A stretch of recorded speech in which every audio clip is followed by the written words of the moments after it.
Halo semuanya, pada video kali ini saya akan membahas mengenai financial reports atau laporan keuangan yang meliputi pengertian, fungsi, tujuan, serta contoh nama akun yang terdapat di dalam laporan keuangan.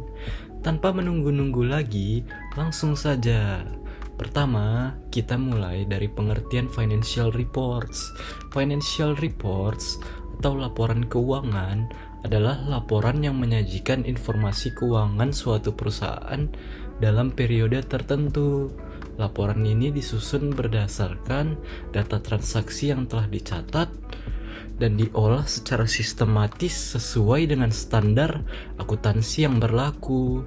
Informasi yang disajikan dalam laporan keuangan mencerminkan kondisi keuangan dan kinerja perusahaan secara menyeluruh. Laporan keuangan tidak hanya berisi angka-angka, tetapi juga menjadi alat komunikasi antara perusahaan dengan pihak-pihak yang berkepentingan, baik pihak internal maupun eksternal.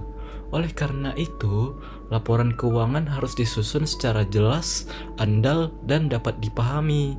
Selanjutnya, kita membahas fungsi financial reports. Salah satu fungsi utama laporan keuangan adalah sebagai sumber informasi bagi manajemen dalam menilai kinerja perusahaan. Dari laporan keuangan, manajemen dapat mengetahui posisi keuangan perusahaan, tingkat keuntungan atau kerugian, serta efektivitas penggunaan sumber daya. Selain itu, laporan keuangan juga berfungsi sebagai alat pertanggungjawaban manajemen kepada pemilik perusahaan atau pemegang saham. Bagi pihak eksternal seperti investor dan kreditor, laporan keuangan digunakan untuk menilai kelayakan investasi serta kemampuan perusahaan dalam memenuhi kewajibannya. Pemerintah juga menggunakan laporan keuangan sebagai dasar dalam pengawasan dan penentuan kewajiban perpajakan.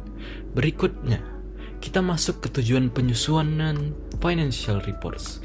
Tujuan utama laporan keuangan adalah untuk menyediakan informasi keuangan yang relevan, andal, dan tepat waktu bagi para pengguna laporan keuangan dalam pengambilan keputusan ekonomi. Laporan keuangan juga bertujuan untuk menunjukkan posisi keuangan, kinerja keuangan, serta arus kas perusahaan dalam satu periode tertentu.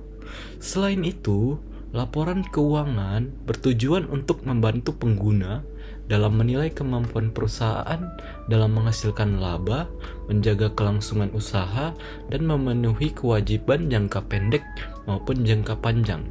Selanjutnya, kita bahas jenis laporan keuangan dan contoh nama akun. Secara umum, laporan keuangan terdiri dari beberapa laporan utama. Yang pertama adalah laporan posisi keuangan atau neraca, menunjukkan posisi keuangan perusahaan pada suatu tanggal tertentu dan terdiri dari 3 unsur utama, yaitu aset, liabilitas, dan ekuitas. Contoh nama akun aset adalah kas, piutang usaha, perlengkapan, dan peralatan. Contoh akun liabilitas antara lain utang usaha dan utang bank. Sedangkan akun ekuitas meliputi modal dan laba ditahan. Yang kedua adalah laporan laba rugi. Laporan laba rugi menunjukkan hasil usaha perusahaan selama satu periode. Laporan ini memuat akun pendapatan dan beban. Contoh akun pendapatan adalah pendapatan penjualan atau pendapatan jasa. Sedangkan contoh akun beban antara lain beban gaji, beban listrik, beban sewa, dan beban penyusutan. Selisih antara pendapatan dan beban akan menghasilkan laba atau rugi perusahaan. Yang ketiga adalah laporan perubahan ekuitas. Laporan ini menunjukkan perubahan modal perusahaan selama satu periode yang laporan ini menunjukkan perubahan modal perusahaan selama satu periode yang disebabkan oleh laba atau rugi penambahan modal, serta penarikan modal oleh pemilik. Yang keempat adalah laporan arus kas. Laporan arus kas menyajikan informasi mengenai arus masuk dan keluar kas perusahaan yang dikelompokkan dalam aktivitas operasi, investasi, dan pendanaan. Laporan ini penting untuk menilai kemampuan perusahaan dalam mengelola kas dan menjaga likuiditas. Sebagai penutup, dapat disimpulkan bahwa financial reports memiliki peran yang sangat penting dalam dunia usaha. Laporan keuangan tidak hanya berfungsi sebagai alat pencatatan, tetapi juga sebagai dasar pengambilan keputusan, alat evaluasi kinerja, serta sarana transparansi dan akuntabilitas perusahaan. Dengan memahami arti, fungsi, tujuan, dan nama akun dalam financial reports, diharapkan kita dapat lebih memahami bagaimana kondisi keuangan perusahaan disajikan secara sistematis dan dapat dipertanggungjawabkan. Terima kasih telah menyimak video ini. Semoga penjelasan ini bermanfaat.